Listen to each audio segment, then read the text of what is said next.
Kinshasa. We have listened to the president. We have visited Kigali. We have listened to the president. We have visited Burundi. We have listened to the president. We have even listened to the M23 leaders. Twasuye Kinshasa dutega amatwi perezida tujya Kigali bigenda uko tunasimbukira mu Burundi twumva ibivugwa na perezida twumvise kandi abayobozi baye mu 23 hanyuma tugaruka hano aho nkomoka bavuga ko umuntu uzi kwiyoberanya ari uva ku bintu kare twe rero turi muri abo nk'uko twabivuze ubwo twaganiraga na perezida Kagame niwe uzi kwifata mu buryo buhambaye kubera impamvu nyinshi icya mbere azi byinshi kuri iyi ngingo yanagiye agira uruhare mu kubishakira umuti kurusha undi wese ni nawe mukuru mu myaka mu bantu dufata nk'abafatanyabikorwa muri iki gihe kandi muri Afurika imyaka iruta ubwiza iyo ushyize izi mpamvu zose hamwe nta muntu n'umwe wavuze ko ira perezida Museveni ahubwo tubona perezida Museveni ari mu mwanya wihariye kandi turakorana nawe kugira ngo turebe uko twabona igisubizo ku kibazo cya Afurika icyakora twifuza gusiga ku ruhande burundu abafite inyungu muri iki kibazo Washington barimo Qatar n'Ubufaransa ko basiga ku ruhande byatuma bagira ubushobozi bukomeye bwo kuyoberanya no kwitwikira undi mutaka byanatuma barushaho kwagura urwo rwitwazo mu nzira turimo yo gushaka igisubizo cy'iki kibazo. And without keeping out those who are shown interest from Washington, from Qatar, from France, because if we keep them out, they have tremendous capacity for mischief. Mubona ni Olusegun Obasanjo wahoze ayobora Niger. Kinshasa. We have listened to the president. We have visited Kigali. We have listened to the president. We have visited Burundi. We have listened to the president. We have even listened to the M23 leaders.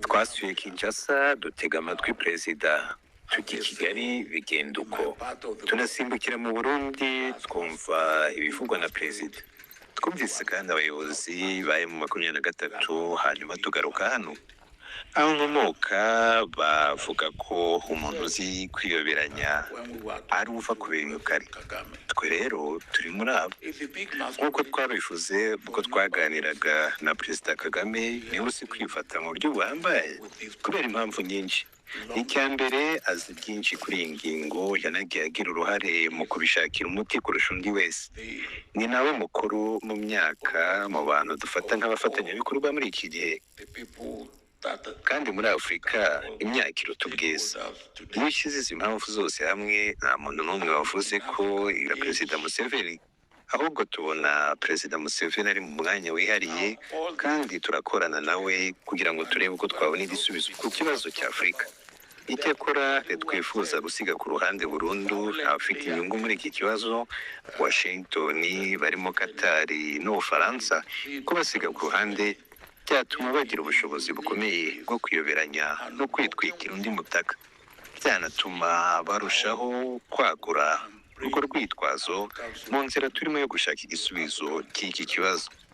And without keeping out those who are shown interest from Washington, from Qatar, from France, because if we keep them out, they have tremendous capacity for mischief. Mubona ni Olusegun Obasanjo wahoze ayobora Niger. Kinshasa. We have listened to the president. We have visited Kigali. We have listened to the president. We have visited Burundi. We have listened to the president. We have even listened to the M23 leaders.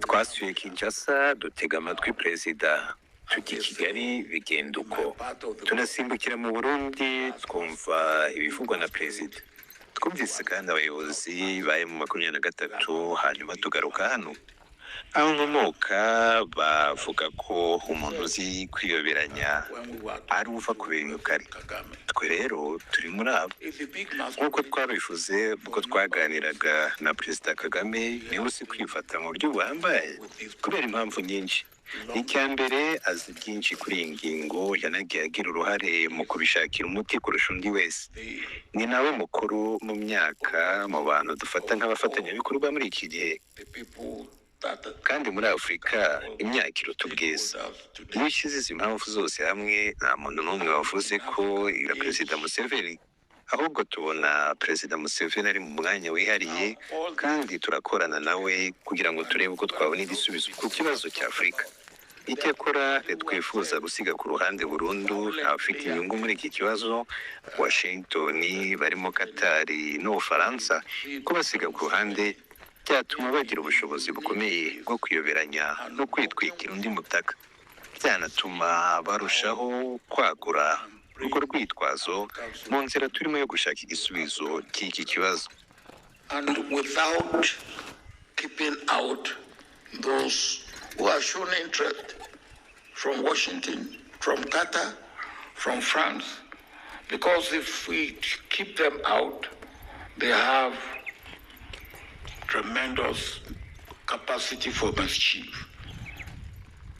mubona ni Olusegun Obasanjo wahoze ayoboranije